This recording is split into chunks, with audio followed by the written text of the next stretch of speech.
Every organization, big or small, runs successfully because of its people. Managing these people effectively is what we call personnel management. In today's session, we'll explore what personnel management means, its functions, how employees are recruited and selected, and finally, how they are trained to become valuable assets of the organization.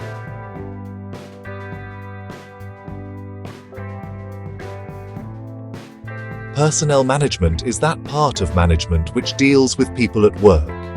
It aims to obtain the best possible contribution from employees to achieve organizational goals.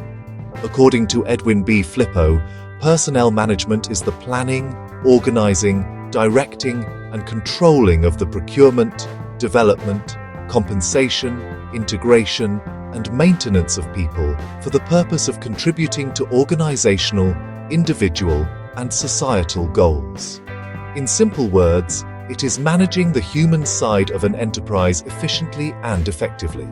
The major functions of personnel management can be divided into two categories. 1. Managerial functions, planning, organizing, directing, and controlling. 2. Operative functions, employment, training and development, compensation, integration, maintenance, and record keeping. Together, these functions ensure that the right person is at the right job, motivated, and productive. Recruitment is the process of finding and attracting potential candidates for employment. It involves identifying the job vacancy, advertising the position, and encouraging candidates to apply.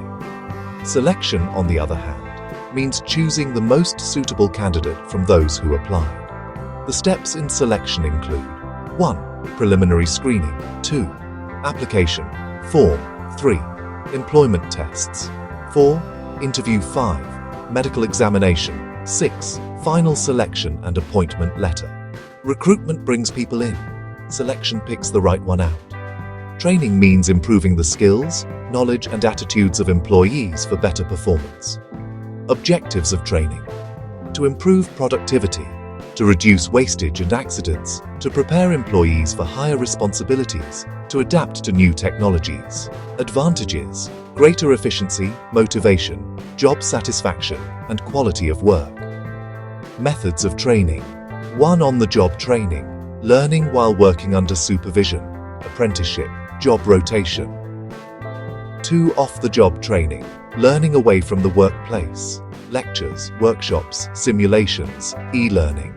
Both methods are essential for developing competent human resources. To summarize, personnel management ensures effective utilization of people. Recruitment and selection bring the right talent, while training develops that talent for organizational success. If you found this explanation helpful, don't forget to like, share, and subscribe for more educational content in industrial organization and management.